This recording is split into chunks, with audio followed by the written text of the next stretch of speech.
Ya, pemirsa, kembali di Metro Pagi. Presiden Joko Widodo ini melanjutkan kunjungan ke Timur Tengah di Abu Dhabi, Uni Emirat Arab. Nah, seperti halnya di tanah air, di Abu Dhabi, Presiden ini juga berusukan ke salah satu pusat perbelanjaan di kota tersebut.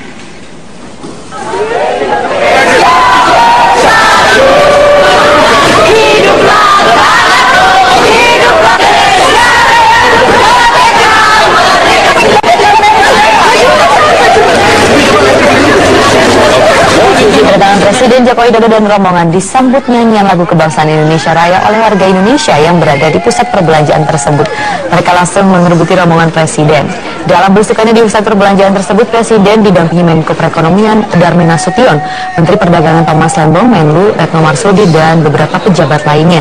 Di pusat perbelanjaan itu, Presiden dan rombongan melihat banyak produk Indonesia yang dipasarkan di salah satu pusat perbelanjaan terbesar di Uni Emirat Arab. Presiden pun mendorong agar banyak produk Indonesia masuk ke pasaran Uni Emirat Arab. Jadi pemiliknya menyampaikan bahwa akan membuat pabrik di Indonesia yang khusus untuk kemasan,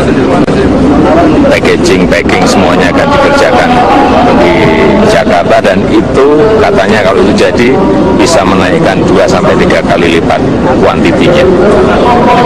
Jadi tidak akan mendirikan supermarket di Indonesia, mendirikan di Indonesia, tetapi produknya memang Indonesia, bukan impor. Produknya memang produk Indonesia dan justru dari Indonesia dibawa keluar. Tapi yang saya ingin tunjukkan itu aja. Asal Kementerian Agama mengumumkan Hari Raya Idul Adha jatuh pada tanggal 24 September mendatang. Keputusan ini diambil setelah Kementerian Agama menggelar sidang isbat yang berlangsung hanya selama 45 menit.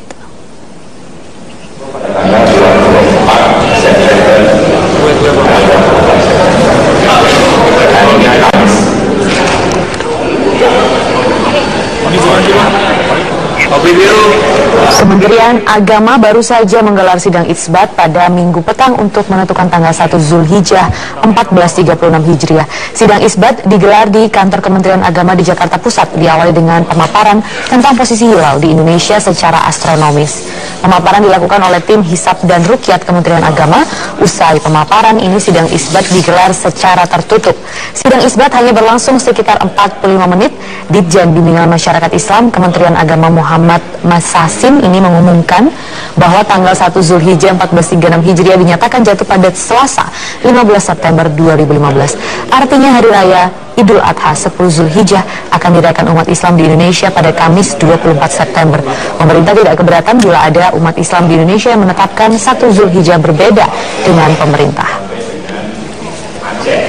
Walaupun tadi ketika kita putuskan Aceh itu. Sementara itu, Muhammadiyah menetapkan hari Idul Adha 10 Zulhijjah 1436 Hijriah ini jatuh pada hari Rabu 23 September 2015 atau berbeda satu hari dengan pemerintah. Muhammadiyah mengaku menetapkan 1 Zulhijjah pada tanggal 14 September setelah melihat hilal di sebagian besar wilayah Indonesia. Ya, Muhammadiyah menetapkan untuk awal bulan itu satu kriterianya adalah sudah terjadi istima atau konjungsi. Konjungsi atau istima itu edaran bulan dan matahari di langit di ekliptika itu satu garis bujur. Nah, kedua, istima itu terjadi sebelum terbenam matahari. Nah, itu dua kriteria sudah terpenuhi. Kriteria ketiga, posisi hilal ada di atas ufuk. Posisi hilal di atas ufuk itu dalam hitungan sekarang sudah ada setengah derajatan gitu ya rata-rata. Jadi ketiga kriteria terpenuhi, maka Muhammadiyah sudah mengambil keputusan dengan hisab murninya bahwa nanti malam setelah terbenam matahari itu sudah jatuh 1 Zulhijjah. Ya, berbeda ya Nabil dengan perayaan Idul Fitri tahun lalu. Tahun ini maksudnya Idul Adha tahun ini kita berbeda lagi dengan Muhammadiyah. Tahun lalu juga berbeda nih 2014. Kalau pemerintah tuh 5 Oktober, kemudian Muhammadiyah tuh 4 Oktober. Padahal 2013 sempat sama perayaan Idul Adhanya. Tapi ini kan memang karena perbedaan melihat hilal ya, dan ini kata Menteri Agama tidak perlu diperdebatkan, tapi ini harus saling menghargai gitu ya.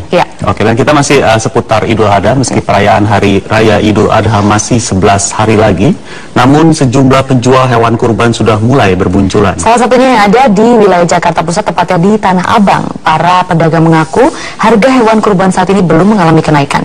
Dan berikut liputan Aulia Pane dan juru kamera Narendra Wisnu yang berbincang dengan salah satu penjual hewan kurban di wilayah ini.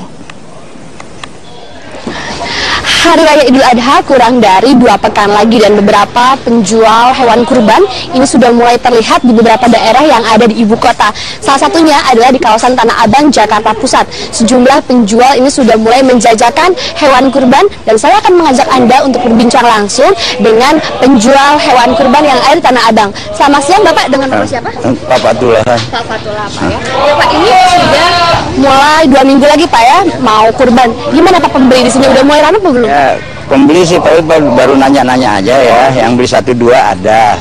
Ramenya tinggal 3 hari itu baru ramai.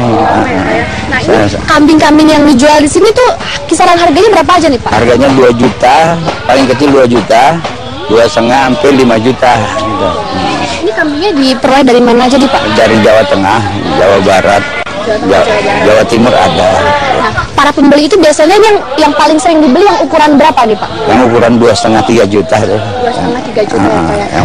Ciri-ciri biasanya kambing-kambing yang sehat itu yang biasa dibeli itu yang gimana nih Pak? Ini contohnya banyak tuh pada. Ini yang kira-kira 2,5 tuh. Itu 3,5, 3 juta. Ini 2,5. Ini 2 juta. Ini sehat-sehat semua kambingnya, yang lihat makannya aja dah. Dari makannya aja juga kami kelihatan kalau sehat itu. Ya. Jika dibandingkan dengan tahun kemarin nih, penjualannya bagaimana nih Pak sejauh ini? Wah, tahun kemarin penjualannya agak sepian tuh tahun kemarin. Kalau sekarang mudah-mudahan aja bisa lebih ramai. Kayaknya yang pedagangnya pada berkurang gitu. Oke, ini Pak harga daging sempat naik nih Pak ya beberapa minggu terakhir. Ini gimana nih Pak? Ngaruh ya. Penjualan? Ya ngaruh ya. Kami bisa jadi naik juga. Kalau misalnya stok kurang kan harga juga bisa meningkat lagi. Baik Pak ya, terima kasih ya. Ya, di sini memang para penjual ini sudah mulai menjajakan hewan kurban sejak 1 minggu terakhir. Namun biasanya kenaikan pembeli akan terjadi pada 3 hari atau 4 hari jelang Hari Raya Idul Fitri. Dari Jakarta, Aulia Pane, Narendra Wisnu, Metro TV.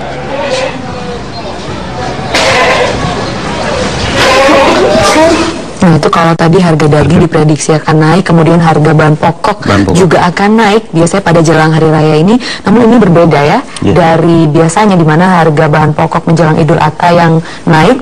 Ini harga cabai tidak naik ternyata di Sumatera Utara, malah anjlok. Nah, ini akibatnya nih para petani mengalami kerugian hingga puluhan juta rupiah. Harga cabai merah di tingkat petani hanya berkisar 8.000 hingga 10.000 rupiah per kilogram. Padahal sebelumnya mencapai 25.000 rupiah per kilogramnya.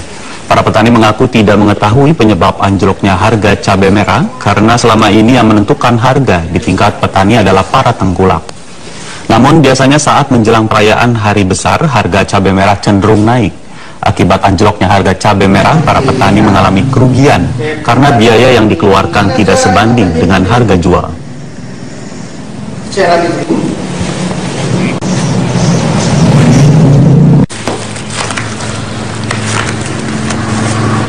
Pemirsa, 3 hari pasca robohnya alat berat jenis kren di Masjidil Haram Mekah, Arab Saudi, pemerintah setempat masih belum memindahkan kren yang roboh tersebut dari lokasi. Reporter Metro TV Saiku Bagowi dan juru kamera Bambang Haryo merekam kondisi itu dari lokasi kejadian. Ya, tepat di belakang saya ada kren yang pada hari Jumat kemarin akhirnya roboh karena kecepatan angin waktu itu mencapai 83 km per jam.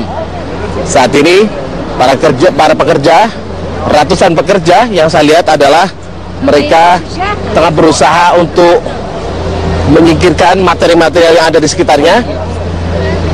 Kalau kita lihat kren yang roboh ini, bagian bawahnya terangkat dan bagian ujungnya menghantam tepat di lantai atas dari biasanya para jamaah melaksanakan syai.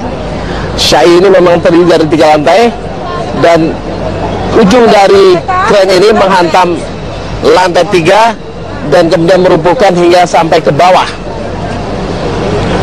Perlu kami informasikan juga bahwa ratusan kren ada di sekitar Masjidil Haram, karena ini juga merupakan bagian dari pembangunan perluasan Masjidil Haram dari luas total 1,47 juta meter persegi. Dengan perluasan 1,4 juta meter persegi ini diharapkan bahwa kapasitas Masjidil Haram bisa menampung hingga 4 juta umat Islam di seluruh dunia. Pembangunan ini diperkirakan akan selesai hingga 2020. Pasca kejadian robohnya kren pada hari Jumat kemarin tidak mengurangi aktivitas pembangunan, karena bagaimanapun harus terkejar target, sehingga kenyamanan ibadah dari para jamaah diharapkan akan tuntas pada 2020, dan ini juga berkaitan dengan kuota jamaah haji Indonesia yang berkurang sejak pembangunan perluasan Masjidil Haram. Ada positif juga bahwa untuk 2016 mendatang ada tambahan kuota 10.000 jamaah haji Indonesia dari yang sekarang sebesar 168.000 jamaah haji. Saya Bahui, Pak Mahadio, Metro TV.